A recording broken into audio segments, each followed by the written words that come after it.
Hello and welcome back to Through the Tables with me, Jack. And me, Raeh. It's our weekly podcast where us dads catch up on life, discuss football and have a general moan. But today we've got a special guest on, Martin Lewis. Step aside. We've got Louis Delor, money-saving guru with us. Louis, how are you? I'm very well, thank you, Jack. Yeah, it's great to be on the podcast. Absolutely buzzing. I stepped in a little early with the intro there. I thought I was going to... It was like, me, Jack, me, Raeh, and I was like, me, Louis, carried on. It's all right. So we've already messed up, so we're flying through. But it's good to be here. And for those that are watching on the video, Louis is wearing his finest Raeh Bettits top. That's given me... Was it Joaquin back in the day?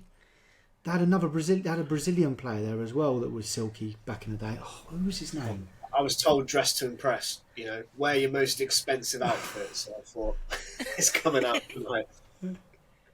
Well, it's better than Raeh. Raeh's normally wearing his work gear, so... Normally. Hey, it's changed that, Raeh. Where's the Arsenal kit tonight? Oh, we'll get into that. We will definitely get into that. Oh, painful. It's fine. So we recorded on Sunday, and Arsenal have just finished their match against Man United. So we're going to go into our section with Louis, and then we'll talk about football in a bit. So we'll keep Raeh on his toes. But so Louis, me and Raeh have had some chats about saving some money as parents. I think it's a topic that we're always having a conversation about. And Louis has been doing a great job at sharing some tips. And we thought, let's bring Louis onto the pod and share some saving tips with our audience. So really, Louis, it's over to you, mate. It'd be great just to hear like what are some of your tips, and me and Raeh will chime in and give our 2 pence. Amazing. Yeah. No, it's again brilliant to be here. Like you said, I'm obviously in a slightly different scenario, having no kids and, then little... Oh no. And, money can stretch a little bit further. So, take everything with a pinch of salt because I don't have the expenditure of children at the moment. But like you said, we'll dive straight into it. First point I'll be covering, I've got it written down as invisible money. And it's kind of leaks that you don't expect that will add up over the course of a year or two. So subscriptions, things like that. So streaming services, fitness apps, that free trial that you never quite manage to cancel. And it's things like these that will add up over time. So £5 a month, for example, you probably won't notice it. But then £60 a year, you're a bit like, oh, actually... kind of hitting the bank account a little bit. So I think the first point is just for everyone to kind of go through and check those little ones because they do add up. And I mentioned to you both the other day, a lot of apps now, banking apps, have entire columns that saves your standing orders and your direct debits. So I know with Monzo you can go and you can literally check all your standing orders. And I remember flicking through mine the other day and it was like Netflix accounts I haven't used in 2 or 3 years. I'm paying £10 a month for, and I've just completely forgotten about. No way.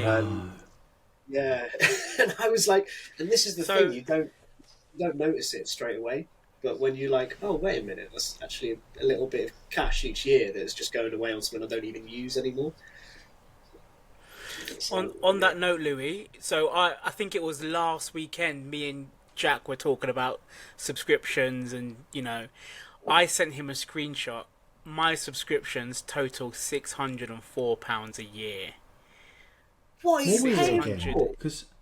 £604 a year for my subscriptions, and I pay for my ChatGPT, I pay family Spotify, Netflix as well, which is £20 a month, and then I've got a few Apple kind of subscriptions like for storage and stuff like that. But all of that totals £604 a year. Insane. Yeah, I can believe it. To be fair, because we were talking about this, because it's really funny you say about subscriptions. It was literally last weekend. I was like, geez, I'm going to have a look at mine. ChatGPT, here's a tip for you. I've got the paid version. I went to go to cancel it, and they go, oh, Jack, don't go. Do you want a month on us? So I was like, oh, go on then. It'll hold me. Yeah. So they gave. So I've got a month for free. So I was like, that's cool. And the one that got me was Adobe. So I had like Adobe Suite, and they're like, oh yeah, it's going to go like double. I'm like, but why? So I have a conversation with the chat. They always can do you like a better deal, but like this time they were like, oh no, we can't do anything else. I was like, nah, you know what? I can't. I'm out. How can I'm you gone. go from like whatever? I think it was like 30 quid a month to 60. I was saying to him, I was like, I can't afford that. But yeah, honestly, if you don't touch them, they just auto renew, don't they? Well, this is the thing. Like, they do it because they know majority of people, 80-90% of people, are just going to embrace it and think it is what it is. Like, if you haggle, like you said, Jack, like half the time they'll just cave in and be like, yeah, whatever, because you're that 1%. Like, they don't care about that 1%. They'll give half price to that 1%, because most people, they're going to get it and be like, yeah, whatever, cool, is what it is. It's like car insurance and like auto renewing. People just assume the price they get offered is going to be the best price. But if you just go online, even just go on the chatbot and say, I'm not happy with this price, they'll take like 100, 200 quid off. And it's literally as easy as that. But most people don't make that effort. And it's, it just adds up and adds up and adds up. So I think it's always worth, the worst they can say is no, and you move on, and that's it. But the best is going to happen. It's one of those life admin things, Louis, that like you just need to put some time to the side and just do it. Like I was paying for a domain that I hadn't used, like £5 a month for a while, and I was like, why is that even there? So I cancelled that. But for me, I'm like, that's £5 back in my pocket, right? Yeah. Chippy money. Chippy money, yeah. It's one of those things. It's a good first tip, though. It's like a tap leaking. You're never going to notice it, but you get your water bill at the end of the year, and you're like, oh, wait a minute, how did that happen? So it's always worth checking, because if you've got 5 or 6 subscriptions you're not using, that could easily be 20-30 quid a month, and it's absolutely as easy as that, to just check. And a lot of like I said, a lot of banking apps, they will just list them now for you, so it's easier than ever to just go through and be like, oh, I'm not using it, let's cancel it, kind of situation. Always worth checking. It kind of leads on to the second point, which is going to hopefully be a bit briefer, but it's just monthly versus annual payments. So obviously a lot of subscriptions allow you to pay annually, or they allow you to pay monthly. It's quite important to remember that obviously if you pay monthly, it's usually going to be an extra 10 to 15%. And it's always a difficult scenario, I think, because there are payments that are going to be affordable monthly, and there are payments that are going to be unaffordable monthly or yearly to just pay in one lump. So I think it's really important to kind of remember what is worth doing and what is not worth doing. And a point I always like to make is, I don't advocate for credit cards, but 0% credit cards are a great way of being able to afford big annual payments, but break it up monthly. So with car insurance, for example, what could be a £800 a year payment, if you break that down monthly, it would usually be around £950. But if you take out a credit card, 0% purchases for 2 years, which is pretty standard, and you pay it on the credit card, then you can pay that off monthly without the added interest. So it's kind of, if you think you can safely take out a credit card and it's not going to upset your spending too much, then I think that's definitely a good way of doing it. And that's what I tend to do. Like, I have a credit card, but I just use it for big payments that would usually be more monthly. So I just pay it outright in one, save 100, 200 quid there, and then just pay it off monthly on the credit card. So it's a bit more of a tricky one. It's funny, Louis, everyone does it differently, don't they, with the credit cards? So like, I tend to use my credit card all the time because I get points for it. Yeah, same. So, but my missus is the same. Like, she uses her debit card all the time. I'm like, why don't you use your credit card? Because then, like, you'll get something for it. It's really tricky, because all the research and all the evidence points towards simply having a credit card increases your spending. Like, that's what the research points to. Overall, all the statistics show that simply having a credit card increases spending, like unnecessary spending. So, and I've seen the effects of it. I've done it myself. I got a credit card saying, this is all I'm going to use it for. I'm going to use it to gather points. And then I find myself spending on things that I can afford now because I have a credit card, but I don't actually need at all. And if I was paying on debit, if I was paying with like only the cash I've got, I would not purchase it at all. But because I've got a credit card, I buy it. And then you find yourself obviously kind of going a bit down the rabbit hole. It's a gamble. It's the psychology, though, isn't it? It's like, oh, I've got that money. I don't really have it, though. It's not really my money, but it's all the psychology, isn't it, of it? So, I think, like, that's the thing. Like, I've got a few credit cards, but I've still never gotten Amex or anything like points-based. Never gone for it, because I know that if I get it, I will start... Like, it's gamification at the end of the day. You're gamifying credit by saying, oh, yeah, but I don't need this thing, but if I buy it, I'll get 1,000 points or something like that. Like, you're still spending money on that thing, regardless of the points you're getting at the end of the day. So it's kind of a bit of a give and take. So I advocate for credit cards, but only if you can like utilize them safely and kind of just be wary. I think take it with a pinch of salt, because it can be quite a dangerous game, and it's a slippery slope. Like, once it snowballs, you find yourself spending well above your means on a lot of different things. So I think that's why I think the monthly versus annual payments thing is kind of like a give and take. Like, it, you can save 100, 200, 300 pound even a year, but like, what is the cost of potentially getting a credit card and then misusing it? So it's bit of a gamble, but that's one that I've been using, and so far so good. But yeah, it's a bit more of a stretch to go for that one.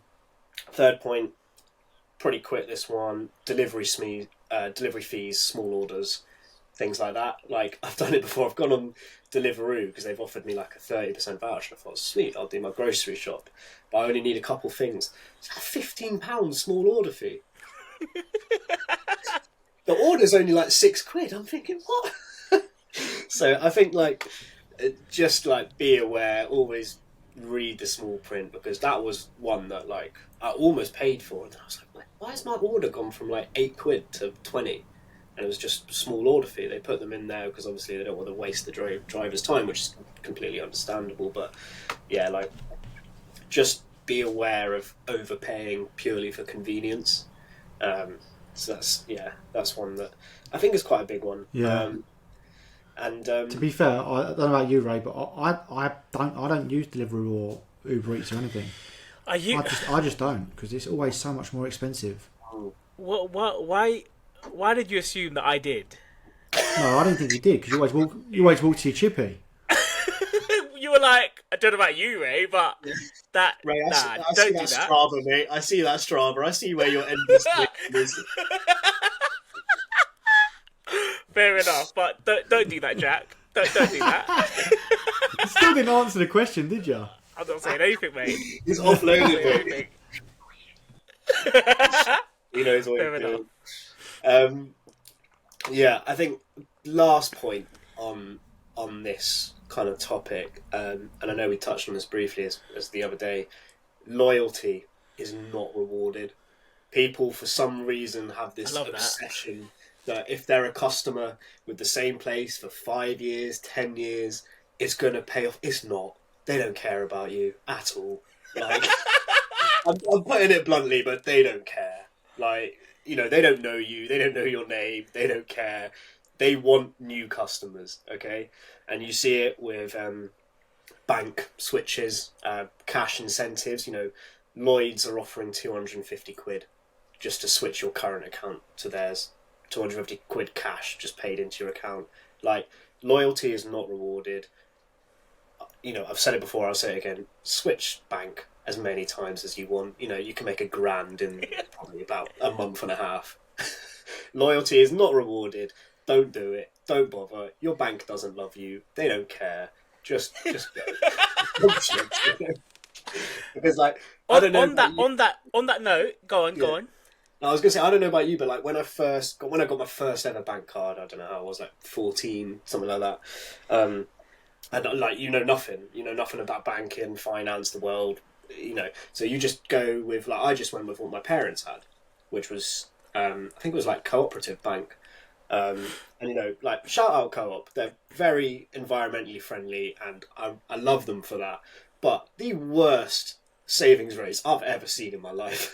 So it's a give and take, and I think that's the thing. Like I was with them for years purely because that's who my parents banked with, and it kind of And then I switched to, I think it was Nationwide or Halifax, because they paid me 150 quid to switch.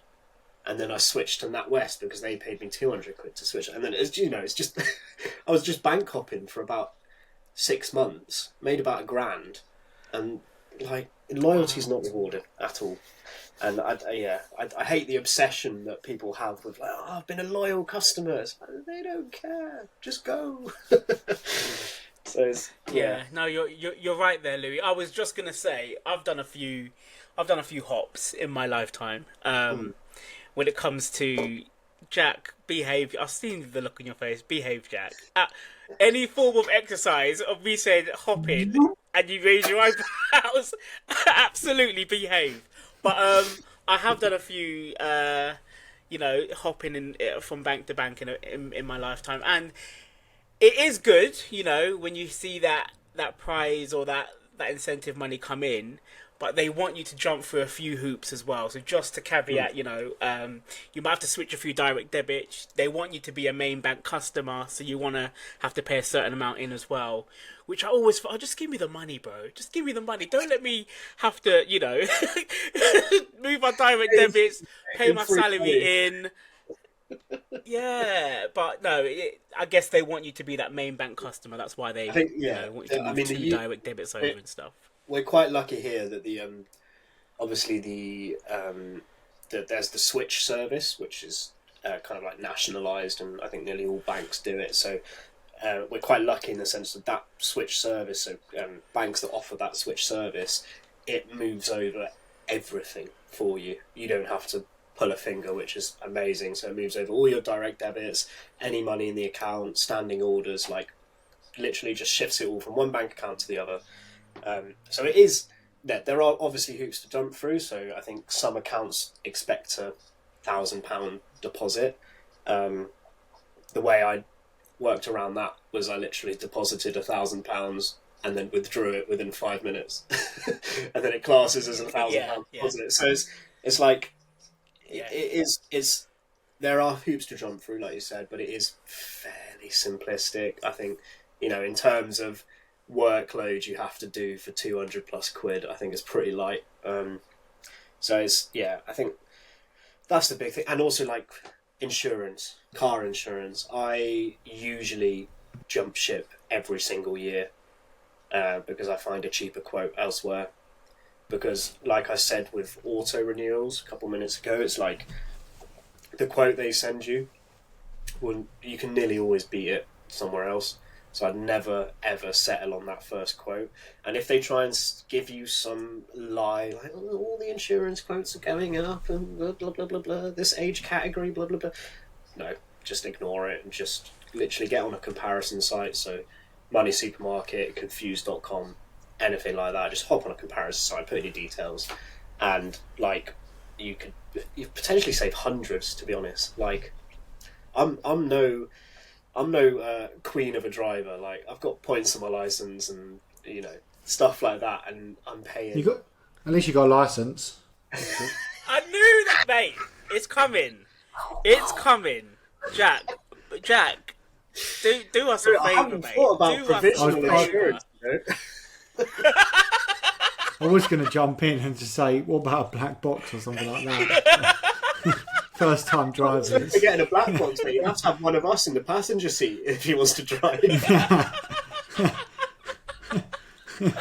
Behave. Oh yeah, there's no point touching on car insurance, is there? If it doesn't even relate to all three of us. It's like a small crowd. Touching the edges. Very true. However, Home insurance, I can talk on that because I do own my own home.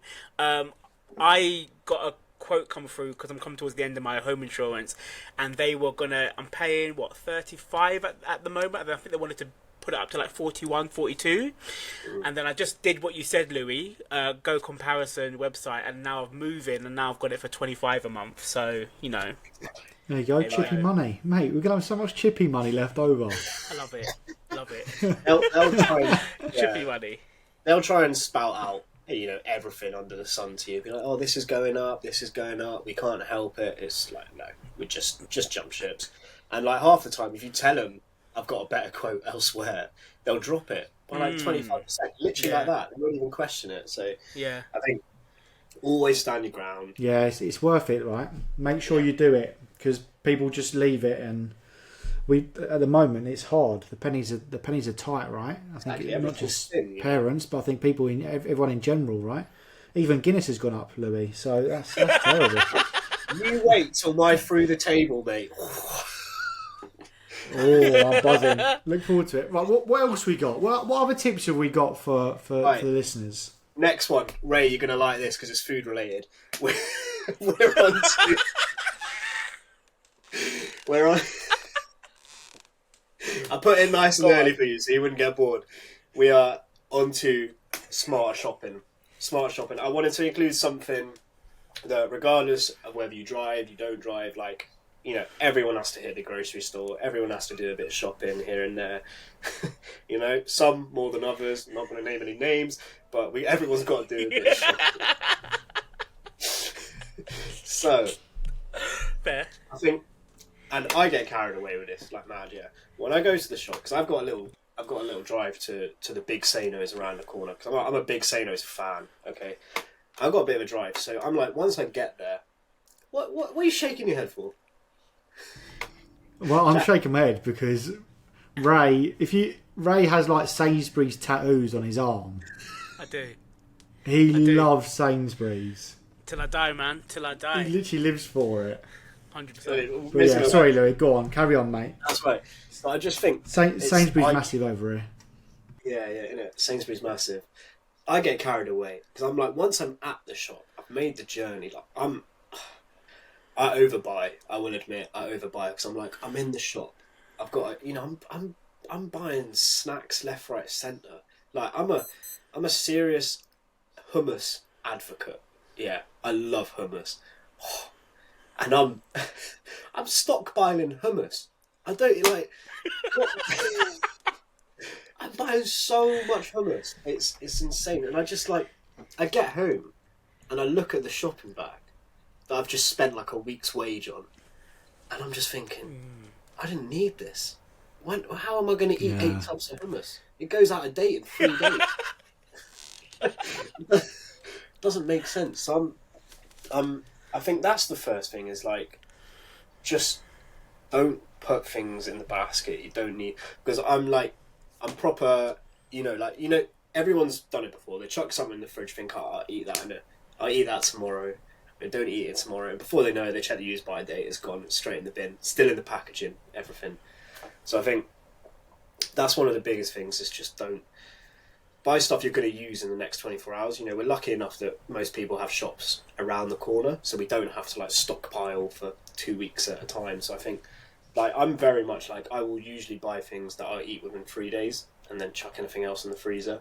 So I think that's the first thing. And it sounds, pretty self-explanatory, but just like, I think everyone falls victim to chucking things in the basket that they're planning on eating, or they're going to make some extravagant meal that they've seen on BBC Food, and then it, never comes along, and they just look at themselves and think, oh, the cupboard's full now, can't fill in anything. So I think that's the first point. Fairly obvious. Can I ask a question here? So, I can't remember the last time I went to a supermarket and done like a full weekly shop. Like, we do it all online. Because, well, one, it's mayhem going to a supermarket with a kid because they just pick everything up, and you it's just easier. You just save time. Don't know about you, Raeh. Do you get delivery? That's not even a joke. Behave. That's not a joke. No. To be fair, we probably Raeh, man, we do. Shot down. He hasn't even spoken. I know. I know. I'm catching strays here. Now we do a big shop at the start or whenever the money comes in, and then we just top it up, here and there if we run out of something. But no, we used to do delivery through Aldi, but it wasn't actually delivery. It was like a click and collect. You do it all online, and then you drive to like the spot. Obviously, not me. I don't drive, but I'm in the passenger seat. And then, and then they come out. They come out with their trolley, and then you just load in the stuff into your boot. I'm the guy that does that. So, but they don't do it anymore. My one stopped it, which is crazy. So yeah. Oh, okay. Makes sense now. Yeah, Go on, Louis. What's the next one? What's the next tip you got? Again, on the supermarket haul, own brand versus branded. Yeah, it's obvious, but I've found that everything. You can shake your head all you want. The only thing I found that is way better branded, Fairy Liquid. Yeah, Fairy Liquid. That reigns supreme. I've tried every fake fairy under the sun, but Fairy Liquid. You can't go fake fairy. You can. No. You can. You go fake fairy. No, I don't. I don't. You can't. And you can't go fake ketchup either. I knew that was coming. We spoke about that on the cannot. one of the first episodes. One of the first episodes we mentioned about does your mum used to try and put like the Bramwell's, the Aldi version. She tried putting Bramwell's into a Heinz bottle once. Don't even try it. That smells like divorce, I'm not gonna lie. Love it. But no, I'm a fairy snob. So yeah. Yeah, fairies. That's the thing. I've tried too many fake fairies, and I always come back to the one true fairy. And it sounds like an analogy, doesn't it? Love it. Perfect. All right. Next point. I always fall victim to this bulk buying, like when you actually need to bulk buy and when you're just doing it for the hell of it. Because I'm so bad for a discount, man. Like, if I see, I'm like, oh yeah, 800 toilet rolls, perfect. And I get back to my one bed flat, and I look around, and there's no space. There's nothing. I've got nothing, and I'm just there with enough toilet roll to survive an apocalypse. And you should see under the bed, mate. It's just toilet roll. So I think, Louis, I'm with you. Yeah, it's knowing when and where. I think you can bulk buy well, and then you can do what I did, and you can bulk buy poorly. I don't know if either of you have any bad experiences with bulk buying, but I don't. We do a Costco shop, and then obviously we've got a 2-bed flat, so it's like, where do the bottles of water go? The cases of water from Costco. Where do they? Yeah, where do they go? I used to do bulk buying with toilet roll and kitchen roll from Costco, but I do mine from... You're not a tap water kind of man. I'm not. No, I live in Luton, mate. I can't do tap water here, mate. Oh, gosh. I can't do tap water here. So, and then I used to do bulk buying toilet roll and kitchen roll from Costco, but now I do mine from TikTok, to be honest. And what? Yeah. No, you're joking. Jack, I'm usually on your side. I'm usually Team Jack, but I'm Team Raeh right now. TikTok shop is unbelievable. TikTok? Yeah. Telling you. You're joking. Yeah, no, honestly, everything's on deal constantly. It's unbelievable. What, and it's legit? Yeah. I've been doing it for about a year now, to be fair. They've all got the blue ticks. They've all got the blue ticks on them on the proper accounts, and mate, the shipping is rapid as well. It's like next day. Yeah. Oh, so it's stuff that's like in the UK. It's not like stuff that's come from overseas. The warehouses are here.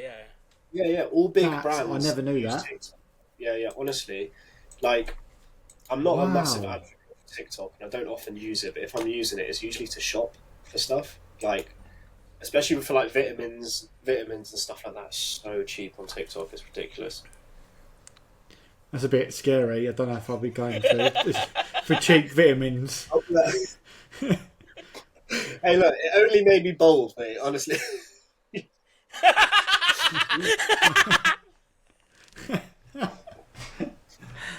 What else we got, mate? What other tips you got? We got. Ooh, this is a good one. Bills. Every adult lifestyle. Bills, we all hate them. Bills, tax, makes me throw up. But we got to do them. We got to pay them. It is what it is. So, and this is where the money can really be saved. This kind of energy habits, switching providers, same as insurance.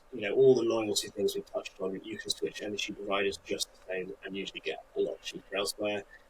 You can always get the incentives as well. Some of these energy providers, they'll give you like £200-300 credit just to switch, which I think is unbelievable. One of my favourites, and a lot of people really don't know about this, you can get council tax discounts for a lot of different reasons. So if you're like a single person household, 25% discount, just like that. If you live with a student, 25% discount, just like that. So students aren't liable to pay council tax. So if you live with a student, you get a 25% council tax discount off that bill. So like I live with my partner, I'm technically a student, she's not. We get a 25%. We obviously spread it, but because I'm not liable to pay tax, she gets a 25% discount. We get a 25% discount off her tax, which is pretty nice. So, those are the things that really add up to like hundreds over the year. And I think those are the ones that are definitely worth looking into. You can also get temporary reductions, although those are a little bit more kind of like broad, different reasons. But the main ones are single person discounts and student exceptions, because those can be massive. Those will save you hundreds over the course of a year easily, especially if you're in like council tax C or D area. Really, really can add up. So definitely worth looking into those ones. And kind of one of the carry. Yeah, Raeh. I was just gonna say about water. Like, I remember when I first moved in my flat. I was using Affinity Water. I've never changed, to be honest, and I was paying like £23 a month for my water. Now I just checked it, and I'm paying £46 a month now for my water. What do you pay, Jack, for your water? Because you're in a house and I'm in a flat. I don't have a clue. Really? Mrs. does all that. Really?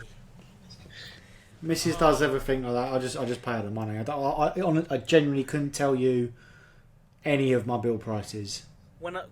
Jack, when I grow up, I want to be like you, mate. Yeah, mate, your missus. I want to be like you. She's pocketing half of that. I can already tell. Every month, it's like, oh, babe. I'm married, mate. It's in the vows. It's in the vows. 100%. And in Jack's mind, he's paying £200 a month for water. Yeah, to be fair, probably could be happening.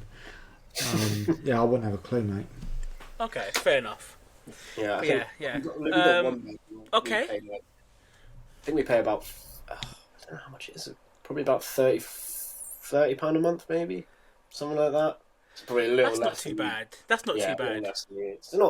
It's not awful. I think this is the thing. Is like I've obviously only been living in houses for like a couple of years now, and shared houses, and like paying my own bills and stuff, which is weird because like, I haven't seen the extremes of the difference.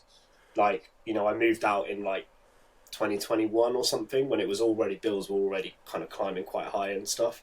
So I've never seen like, compare it to 2015 or something like that. So it's always been, I guess it's kind of a good thing that that's always kind of been the norm for me. So I've been able to adjust it. But I feel like if I was in one of those scenarios where it's like you said, like I used to pay £20 and now I was paying 50 or something like that would be so much more difficult to adjust to. I think it'd be real kind of hard change. Yeah, yeah. I get you. I get you, man. It was like when I was moving from my mum's house, and I'll just give her a little bit to help her out, and then you become a man, and then you've got to be in your own house, mate. It's such a draw. It's a culture shock, isn't it? I know. I know. You got your independence and stuff, but you are responsible for everything now, which is just crazy. In my case, I'm not. My missus is, but most adults are. Louis, can you give us can you give us one last tip for the audience before we move on to the juicy football? Yeah. This is probably the best one yet. It's one of the most affordable, but it's one that people don't really look at all, and that is phone contracts versus SIM-only contracts. And like this can be one of the biggest differences in cost, like, and people don't even realise. So, for example, like with contracts, you usually have the yearly interest written into the contract. So let's say you've got a 2-year contract. Every April, that is going to go up by about 8 to 10%. And like, obviously that's not written into the initial price you pay at the start of the 2 years. It's in the fine print, so people don't realise. But, you start with a £30 a month contract. At the end of year 1, that's going to be 33, 35. The end of year 2, that's going to be nearly 40 quid. And so your price has gone up by £10 a month. It's ridiculous. Whereas phone SIM-only contracts have just been absolutely tumbling. Like, you can get unlimited everything near enough. Like, I don't know if you guys know about Voxy. Like, you get unlimited social media, about 50 gig a month, and it costs you a tenner a month, and that is monthly rolling, so you're not locked in at all. So like my SIM, I think it's 70 gigs a month, and it's on a monthly rolling SIM, unlimited calls, unlimited texts, and I pay £10 a month for it. And you can get ones that are even cheaper than that. So a brilliant site I would highly recommend is called Uswitch. Literally just the letter U and then switch after. They do everything. They do broadband, phone contracts, internet, phone SIMs. Like, literally, I think they do energy as well. They do everything. So brilliant website, but they're great for phones and contracts. And I think, like I think the hardest part is buying the phone outright, because that will be, can be potentially £500, £600, £700.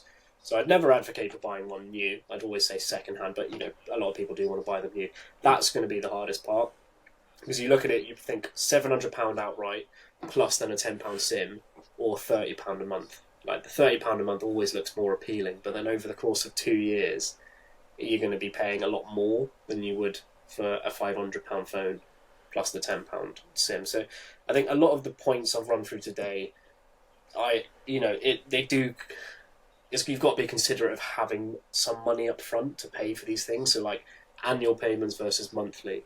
Annual's great, but it's only great if you can afford it, kind of situation. So it's exactly the same with phones. Like, you can save a lot of money doing a SIM-only contract, but you have to have the phone. So I think second-hand phones, you can get a good, you can get an iPhone 14 or 15 probably now for 400 odd quid, 300 odd quid. And then just buy a £10 SIM on top of that. You don't need the latest, the newest, everything. I've got a 13 Pro that I think I bought for 400 quid, 450 quid a couple of years ago. Doing absolutely fine. And I just got a £10 SIM on top of that. So I think it's the 30, the 20, the 30, the £40 direct debits that just add up month on month. And like you said, Raeh, like, you're paying £600 a month. But you probably only noticed you were paying £600 when you added it up, because it's all broken down into 15s, 20s, 25s, and you think nothing of it. But then when you get the actual entire list, you're like, that's insane, that's ridiculous. So it's like, I think, always look at everything over the full term. So like, I'm looking at mortgages at the moment, and I've got everything set to full 5-year fixed term, to see what the cost is actually over the 5 years, rather than being like, oh, this is a really nice rate, but then I have to pay this up front, and this is the product fee and stuff like that. So I think it's the same with contracts like landlines, phones, SIMs, broadband, energy. Always look over the full term, because it could literally switch on you like that. So I think, yeah, that's a good final point, because everyone needs a phone SIM, everyone needs a phone. So I think it's breaking it up into what you can afford and what's actually best. So like if you're coming out of contract soon and you've got a decent enough phone, rather than upgrading to a newer phone, just look at getting a SIM. Get a £5 or £10 SIM. That's going to give you probably 50 gigs of internet plus, which I'd be very surprised if anyone uses over that a month. And just have the phone paid off and just use the SIM. And then all of a sudden you go from paying £30, £40 a month to 10, and that's an extra 20 odd quid in your pocket. So I think that's a good one to end on. Yeah, well,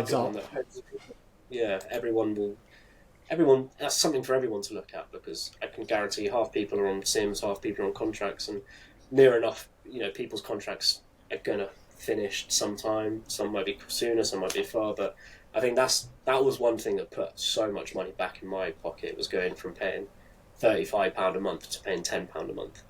And it just, like, over 2 years, that's 500 odd quid. So it makes a big difference. It does, it really does. So that's something for everyone. Thanks, Louis. Thanks for sharing some tips. As I say, Martin Lewis, look over your shoulder, mate, because Louis coming. I'm coming. But seriously, it's like, take some time just to go through your subscriptions and things like that, because it does make a massive difference. Yeah, I was going to say, just guys, don't be lazy. Put in that work, and don't take long, does it? Just get it done. Do you know what I've seen recently? I've seen this on all. social media. People apparently now, they're gathering like their group of friends, and they're having an admin day on like a Saturday or a Sunday. They're all meeting up, ordering takeaway, and they're sitting there with their laptops just sorting their lives out. And I thought, that's such a brilliant idea. Just having like a group admin day where everyone just kind of just checks everything and, sees if they need to renew stuff. So, yeah, have an admin day, guys. Just sit down and figure it out. I'm pretty sure, Raeh, didn't you post something like that the other day? And I sent you a little violin emoji. Yeah, a little violin, because I said, Lou, I posted that on Instagram. They had, show everyone what you do at work days, no phone days, and then Tara messaged me saying, yeah, Raeh, you'd struggle with that. And then there was an admin day, like you said, just sorting things out. And then I said, this sounds good, I wish I had friends to do this with. And then Jack came in with the violin. Unbelievable. He's out here just like fishing for likes. Literally. Right, should we move on to we'll do a quick football section, or we could take our time if you want to, but how did football go this weekend? Football was first and foremost. Jack wants me to lead on this because Arsenal are at the top of the league. We were looking to be 7 points clear of Manchester City. We didn't get it over the line. We got beat at home by Manchester United. All the Man United fans have come out of the woodworks. Jack, when I went to my auntie's the other day, I was talking to her about my cousin, and he's a Man United fan, and he says, he doesn't really watch football anymore. It was taking him away from his family.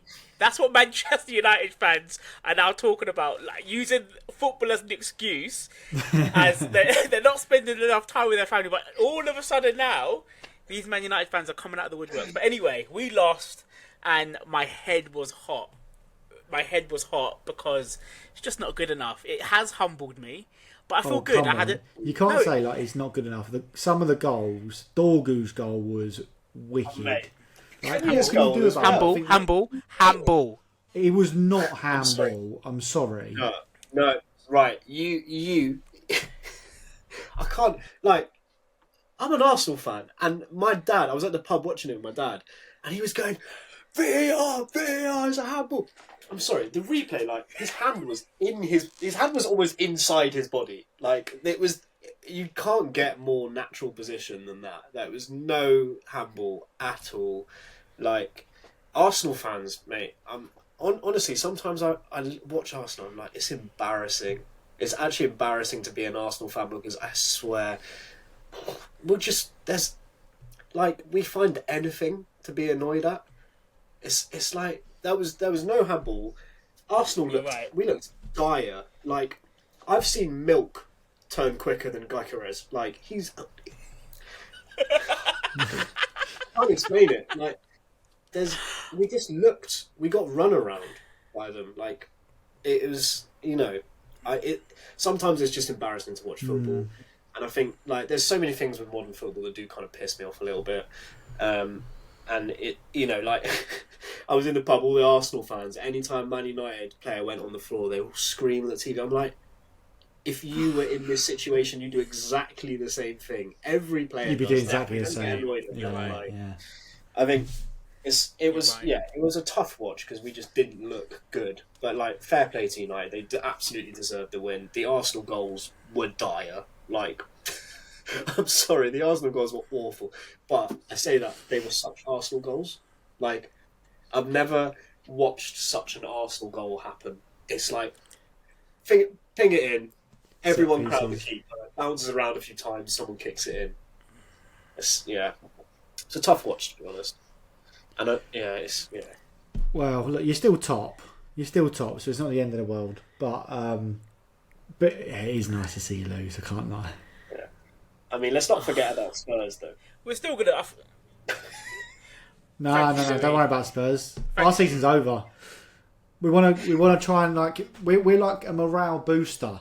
Bournemouth hadn't won in 11. We'll give you a win. West Ham can't buy a win. 3 points. Yeah. Burnley in the danger zone. You want a point? We'll give you a point. We're here just to keep people motivated. I understand keep the league interesting. You're just a kind team. Do you know what I mean? They're a nice team. They're like. We've been really kind this year. Absolutely, sharing is caring. No, it's terrible. But then, I say that, when you watch him in the Champions League, they're doing what they do every season. If they die out of one competition, they're like, we are putting 300% into another competition. It's a good one. Could it happen? No. Would I take 17th and Champions League? No, never. It's not happening. It's not happening. Imagine if that happened. I know it's not gonna, but imagine if we came 17th again, but we won the Champions League. What do you reckon? Thomas Frank getting the sack? Do you reckon? I was kind of hoping it was going to be today. If not, it better be tomorrow. I think a lot of people thought he was getting the sack today, to be honest. Yeah, I'll keep checking my phone, but he's not gone yet. Who would you bring in, though? I don't know. I reckon I'll ask my dad if he fancies a game. Like, seriously. I mean, at this point... It's not that hard, is it? Just stop being so defensive, especially against Burnley. It's embarrassing. Fair. I think that was the hardest watch, was both Spurs' goals were their centre-backs. Like, what's going on with that? You got a Van der Ven goal and a Romero. It's because we're playing five at the back, Louis, against Burnley. That's crazy. Yeah, it's just embarrassing. Get him out of my club. He's got to go. Fair enough. Right, have you guys come prepared with things to put through the table? Yeah, yes. I have. Louis, as you're the guest, do you want to go first? Am I allowed to have two things, or is that a single thing? No. Raeh normally gives us about 5, so go ahead. My first thing, and I caught myself doing this on Saturday, and I was so greatly ashamed. I walked in to a pub. I was on my way to the Bristol City game, and me and my mate stopped at a local pub, and we bought 2 pints, and I think it was like £5.40 a pint. And I said, that's a good price. And then I had to go to the toilet and look myself in the mirror, give myself a few words, and be like, £5.40 is not a good price.